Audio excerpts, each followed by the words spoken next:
දෙසැම්බර් මාස 31 වෙනි දින ගෞරවනීය තෝමස් කෝක්තුමාගේ නායකත්වයෙන් යුතුව එංගලන්තයේ පෝර්ට්ස් මවුත් වරායේ සිට ලක්දිව වලා මෙතොදිස්ත මිෂනාරිවරු කණ්ඩායමක් නැවුනංගාහ. 1814 ජූනි මාස 29 වන දින ගාල්ල වරායට මෙම මිෂනාරි කණ්ඩායම ගොඩ බසින්න ලදී. ජූලි මාස 3 වැනි දින වූ ඉරුදින ගාල්ල කොටුවේ පිහිටි ඕලන්ද රෙපරමාදු සභාවට අයත් දෙව්මැදුරේදී තම පළමු දේවමය සිදු කළ මුවූහු දක්ෂිණ ප්‍රදේශය කොළඹ උතුරු සහ නැගෙනහිර බලා තම ගමන් ඇරඹුවා.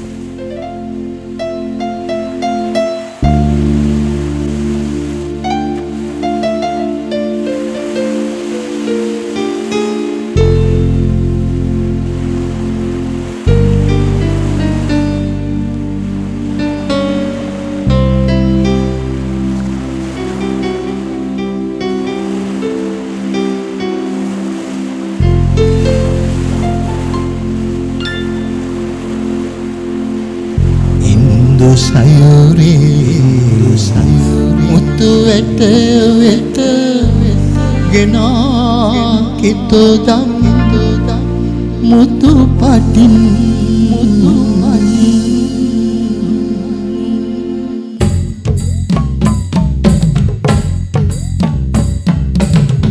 indu sayuri mutu weta weta gena kitu dam mutu patin දෙසියවස මෙතොදිස්ත මෙහෙව හෙළි කරමු දන ඔසවමින්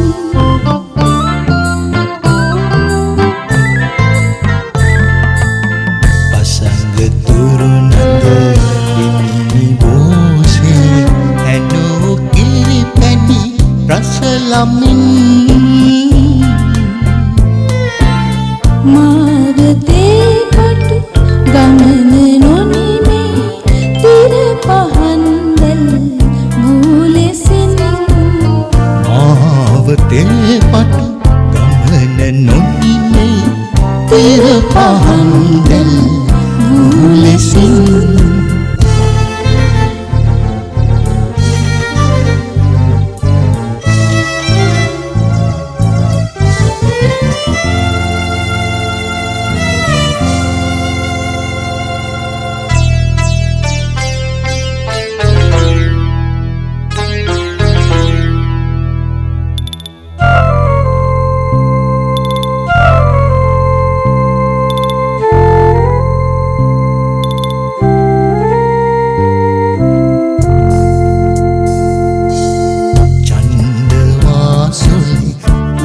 කරල් නැති කැළඹි සින්දුදිය කර දෙබෑ ලේඩි මෙල්වින් කැබල්වානව පෙරහරින් ලක්දිව කරා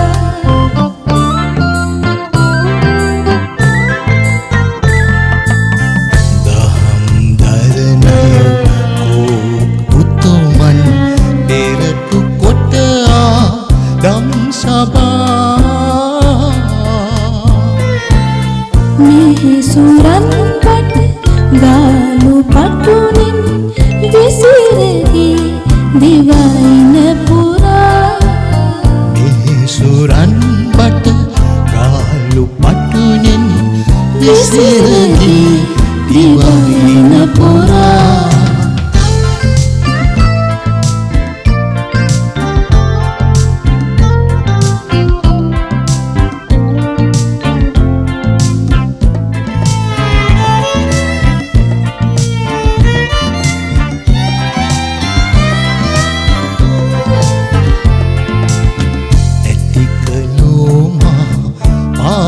ශාලා ඉදිකලෝ නමෙදුම් මහල් පිවිරන් රස දිව අමාපැන් සදාතන දිවි අඟවමින්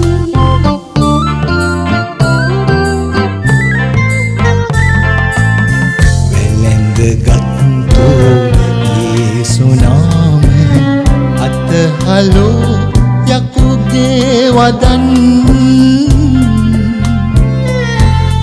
ගෙවී මහයිහින් මේ ජීවිත අනුන් හට ලකුණක් වෙමින් ගෙවී මහයිහින් මේ ජීවිත අනුන් හට ලකුණක් වෙමින් ගෙවී මහයිහින් මේ ජීවිත අනුන් හට ලකුණක් වෙමින් ගෙවී මහයිහින් මේ ජීවිත අනුන් හට ලකුණක් වෙමින්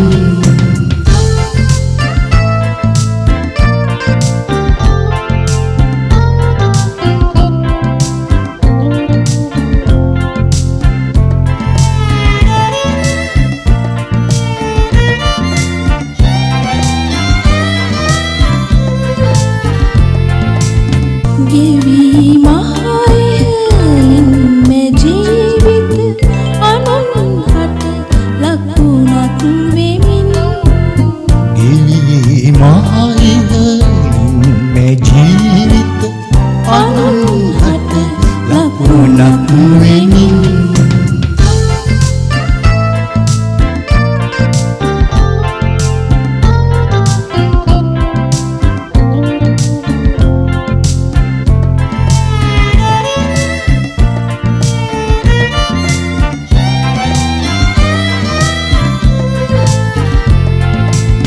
ගෙවී මහයිහින් මේ ජීවිත අනුන් හට ලකුණක් වෙමින් ගෙවී මහයිහින් මේ ජීවිත අනුන් හට ලකුණක් වෙමින්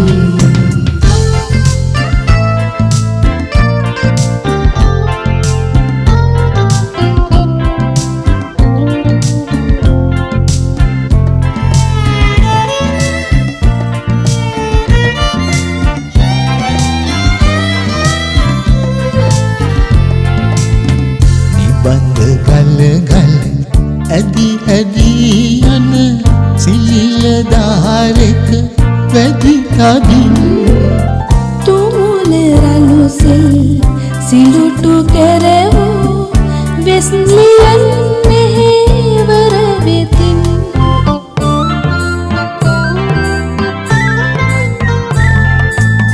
සුපුවතෙකි හැම දනන් කැන්නෑවනි දෙවිඳු පුත් යේසුස් නමින්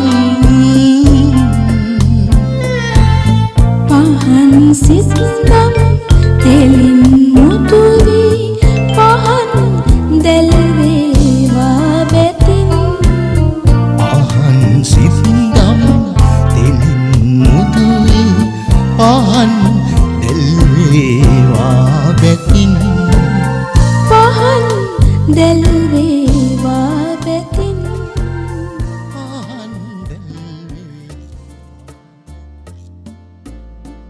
මේ කණ්ඩායමේ නායකයා වුණු තෝමස් කෝක්තුමාට මොකද වුනේ? එතුමා මේ ගමන යන අතරමඟ 1814 මැයි 3 වෙනිදා අඟහරුවාදා දවසේ නැවේදී ස්වර්ගස්ථ වුණා. එතකොට එතුමාගේ අවසන් කටයුතු කළේ කොහොමද? එතුමාගේ අවසන් කටයුතු සියල්ල නැවේදීම සිදු කළා. කොහෙද එතුමාව මිහිදන් කළේ? එතුමාව මිහිදන් කළේ නැහැ. එතුමාව සිඳුදන් කළා. ඒ කියන්නේ එතුමාගේ සිරුර මුහුදට දැම්මා කියන එකනේ. ඔව්, එතුමාව ඉන්දියන් සාගරයේ මැඩගස්කරය ආසන්න මුහුදේ දකුණු අක්ෂාංශ 2.29ත් නැගෙනහිර දේශාංශ 59.29ත් කියන ස්ථානයේදී සිඳුදන් කළා. මේ අයට මේ දේවල් කරන්න මුදල් කොහෙන්ද? මේ ආපු අය අතරින් වයසින් අඩුම තැනැත්ත තමයි බෙන්ජමින් ක්ලෆ්. හැබැයි මෙතුමට හොඳ භාෂා දැනුමක් තිබුණා. මෙතුමගේ මේ භාෂා දැනුම දැකලා එවකට ලංකාව පාලනය කරපු ආණ්ඩුකාරය මෙතුමට බාර දෙනවා ශබ්ද කෝෂයක් නිර්මාණය කරන්න. ලංකාවේ බොහෝ තැන්වල තිබුණු වචන, ඒ වචනවල අර්ථය අරගෙන මෙතුමා මුල්ම සිංහල ඉංග්‍රීසි ශබ්ද කෝෂය නිර්මාණය කළා. සංයුක්ත පාලි ව්‍යාකරණ මාලාව නමින් පාලි භාෂාවේ වචන සිංහල භාෂාවෙන් පොතක් හැටියට ලියන්නෙත් මෙතුමා. එතකොට හාවර්ඩ්තුමාට මොකද වුනේ? එතුමාගේ බිරිඳ දරුවා ප්‍රසූත කරනකල් ඉන්දියාවේ නවතිනවා. එතුමා හොඳ මුද්‍රණකරුවෙක්. ඉතින් එතුමා නැවතිලා එන ගම එතුමා ලංකාවට මුද්‍රණ යන්ත්‍රය ගෙන ආවා. මේ මුද්‍රණ යන්ත්‍රයත් සමග එතුමා වෙස්ලි ප්‍රෙස් කියලා මුද්‍රණාලය පටන් ගත්තා. රජයේ මුද්‍රණාලයට පසුව හදපු දෙවනි මුද්‍රණාලය තමයි වෙස්ලි ප්‍රෙස් කියන්නේ. වෙස්ලි මුද්‍රණාලය තමයි රජයේ මුද්‍රණාලයට අමතරව රජයේ ඉතුරු දේවල් මුද්‍රණය කරපු එකම ස්ථානය වුණේ. ලංකාවේ ප්‍රථම නවකතාව මුද්‍රණය කරන්නෙත් වෙස්ලි මුද්‍රණාලයනේ. මේ වෙස්ලියන් මිෂනාරිවරු ලංකාවේ අධ්‍යාපනය නංවන්න ගොඩාක් වැඩ කටයුතු සිද්ධ කරා කියලා අහලා තියෙනවා. අපේ ලංකාවේ ඇතුළත මෙතොදිස්ත පාසැල් 300කට වඩා අධික ප්‍රමාණයක් මේගොල්ලෝ පිහිටුවලා තියෙනවා. මෙතුමන්ල පිහිටුවපු පළවෙනි පාසල තමයි රිච්මන්ඩ් විදුහල. ඒ වගේ තවත් බොහෝමයක් පාසල් පිහිටුවලා තියෙනවා.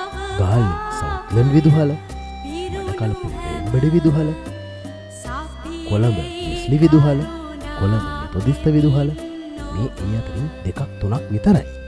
අපි කවුරුත් දන්නවා මොරටුවේ පුවක් අරබේ තියෙන මෙතොදිස්ත උසස් විදුහල. ඒ වගේම දැන් නම වෙනස් කරලා පාවිච්චි කරන පුරන්ඩප්පු විදුහල.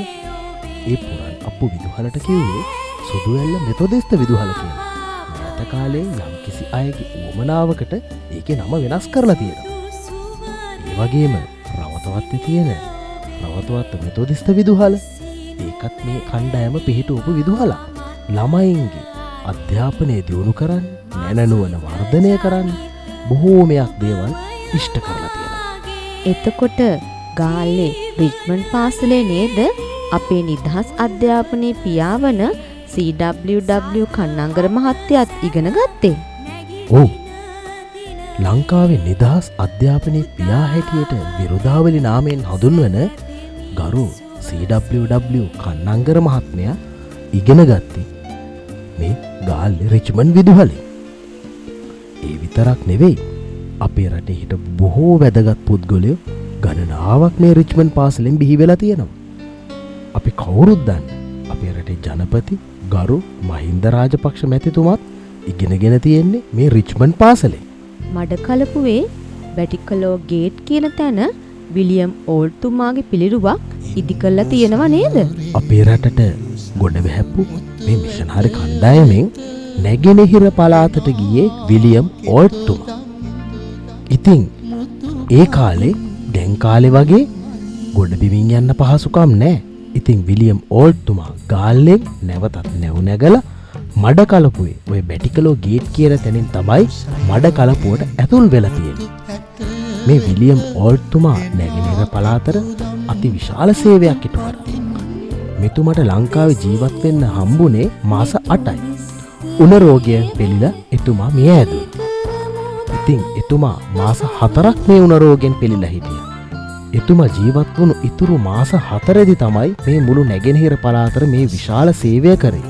ඉතින් මේ නැගෙනහිර පළාතට කරපු සේවය මිනිස්සු සිහි වෙන්න තමයි මෙතුමාගේ පිළිරුවක් බැටිකලෝ ගේට් කියන තැන ඉදි කරලා තියෙන්නේ. තවත් විශේෂ දෙයක් තියෙනවා. මඩකලපුව ප්‍රදේශයේ ඉන්න හින්දු ජනතාව හැම අවුරුද්දකම මෙතුමාගේ ඒ පිළිරුවට මල් මාල දාලා එතුමට හරසර දක්වනවා.